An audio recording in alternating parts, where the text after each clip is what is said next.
Bonsoir à tous, merci de nous rester fidèles. Tout de suite le sommaire de votre journal. Son Altesse royale, le prince Moulay Rachid, a représenté aujourd'hui à Koweït Sa Majesté le roi Mohammed VI à la présentation des condoléances suite au décès de son Altesse Cheikh Nawaf Al-Ahmed Al-Jaber As-Soubah.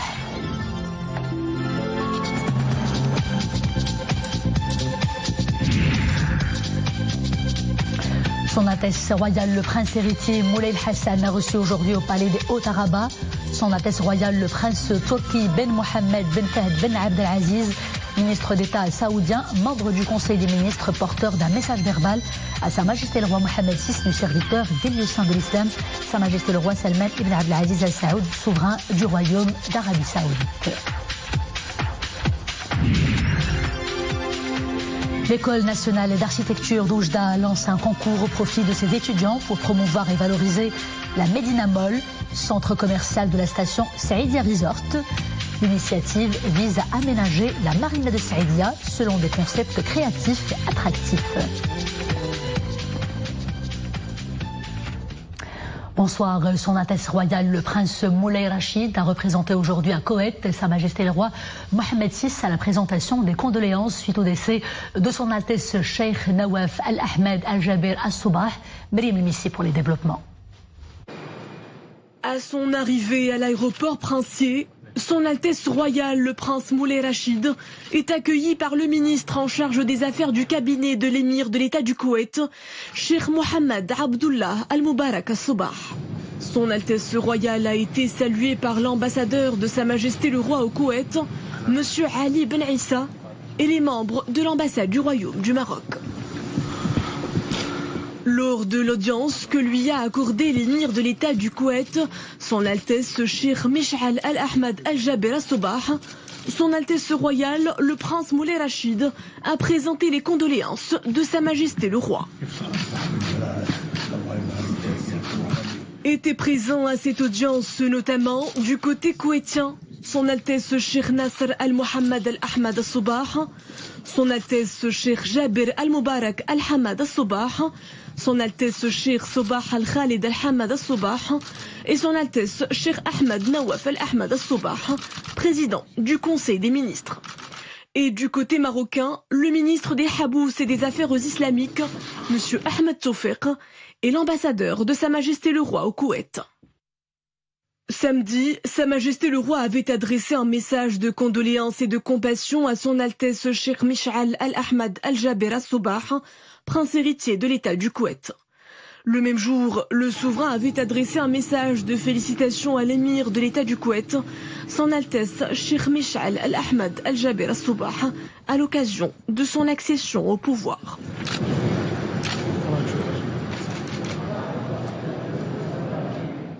Son Altesse royale, le prince héritier Moulay Hassan, a reçu aujourd'hui au palais des Hauts-Arabas Son Altesse royale, le prince Turki Ben Mohammed Ben Fahd Ben Abdelaziz, ministre d'État saoudien, membre du Conseil des ministres, porteur d'un message verbal à Sa Majesté le roi Mohammed VI, message venant du serviteur des lieux saints de l'islam, Sa Majesté le roi Salman Ibn Abdelaziz Al Saoud, souverain du royaume d'Arabie Saoudite.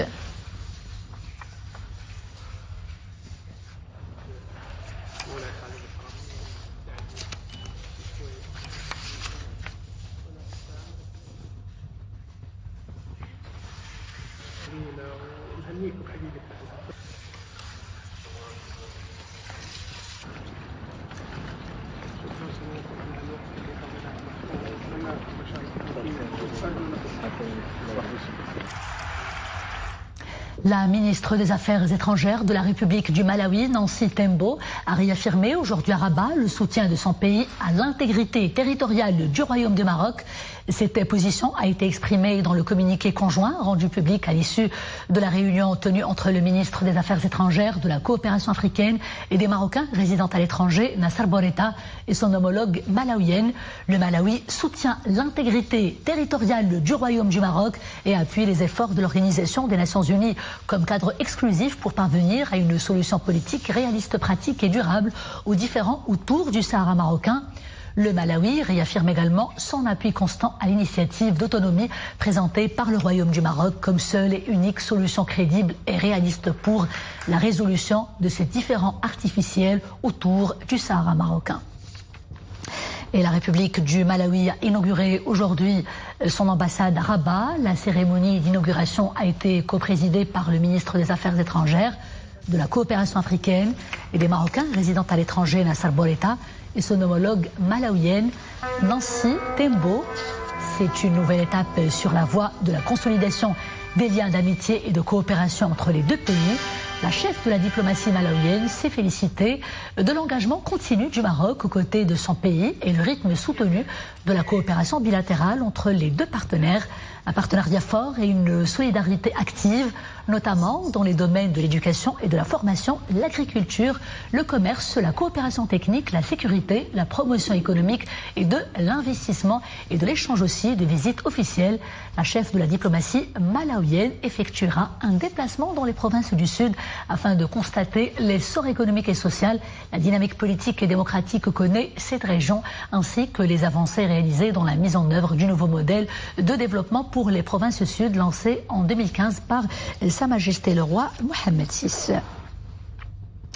À l'École nationale d'architecture de Oujda, un concours est organisé au profit des étudiants afin de réaliser une étude pour promouvoir et valoriser la Médina Mall. Il s'agit d'un centre commercial de la station de Saïdia Resort. Ce projet, organisé en partenariat avec la société de développement Saïdia, fait inclure les étudiants à travers leurs idées innovantes. C'est aussi une initiative qui vise à aménager la marina de Saïdia, en particulier le centre commercial, selon des approches bien créatives afin d'encourager le tourisme tout au long de l'année. On voit tout cela avec Rachid Atabi, Mohamed Bellaoui et Zakaria Maqibilla. Ces étudiants en architecture planchent sur une nouvelle configuration de Médina Mall, le centre commercial de la station Saïdia Resorts. Encadrés par leurs enseignants, ils donnent libre cours à leur créativité. Leur mission, un projet audacieux et ambitieux, aménager le centre commercial. Le projet initié avec la société de développement Saïdia vise à stimuler les activités commerciales tout au long de l'année.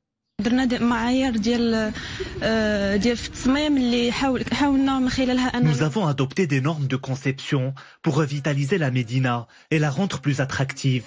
En même temps, nous avons choisi des couleurs pour dynamiser les lieux et les rendre attractifs tout au long de l'année, en hiver tout comme en été.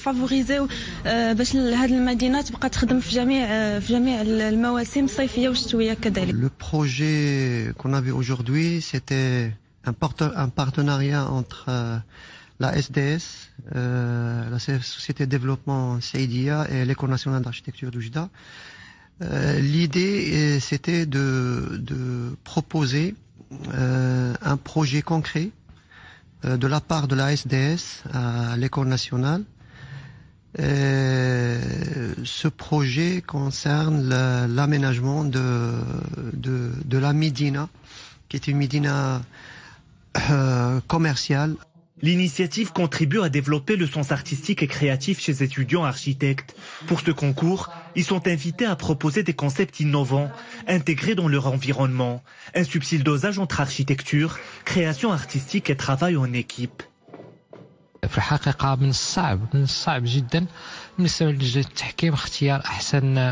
C'était difficile pour le jury de départager tous les candidats.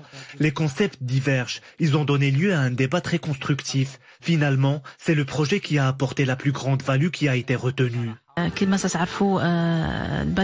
Le centre commercial de la Marina existe depuis longtemps. Nous voulons le redynamiser pour le rendre attractif tout au long de l'année. La station balnéaire de Saïdia, un site touristique prisé par les visiteurs pour ses plages de sable fin et les activités nautiques, une activité touristique qui demeure saisonnière, et cette feuille de route ambitionne de changer la donne. Les éléments d'une unité des phares chargés de la surveillance du littoral ont intercepté aujourd'hui à 150 km au sud-ouest de la ville de Dakhla une pirogue au ras de la côte avec à son bord 92 subsahariens, dont 3 femmes candidats à la migration irrégulière. C'est ce qu'indique un communiqué de l'état-major général des forces armées royales. La pirogue en question comptait se rendre aux îles Canaries, précise le communiqué. Les personnes secourues ont reçu les soins nécessaires avant d'être confiées à la gendarmerie royale pour les procédures administratives d'usage. Sport cyclisme, belle moisson pour la sélection nationale marocaine de la discipline au championnat arabe de course sur route à Riyad. Les coureurs marocains ont été auréolés de la médaille d'or après avoir parcouru un tracé de 62 km en un chrono de 12 minutes et 41 secondes. La sélection nationale devance ainsi ses homologues émiratis et d'Algérie, placés respectivement à la deuxième et à la troisième marche du podium.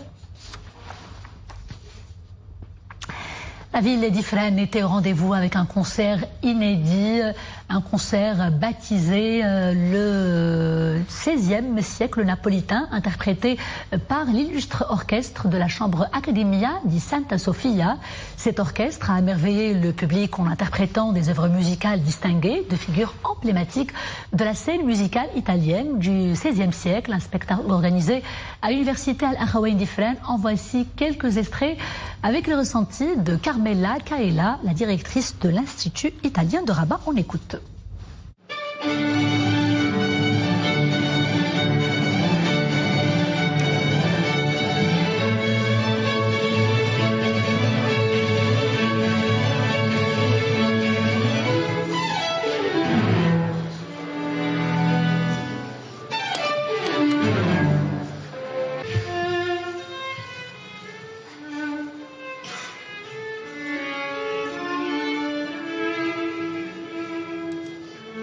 Le concert de ce soir, c'est la démonstration que la musique est, comme on peut dire, un langage par lequel on peut bien sûr instaurer un dialogue entre les différents pays.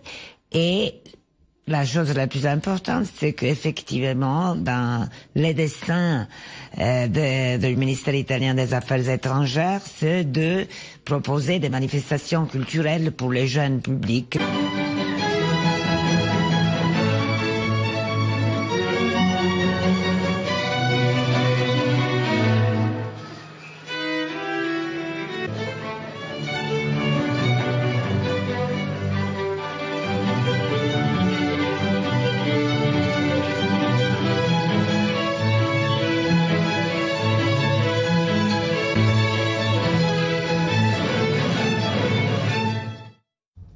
Et c'est la fin de ce journal. Merci d'avoir été des nôtres. Je vous dis à demain, toujours avec grand plaisir. D'ici là, portez-vous bien.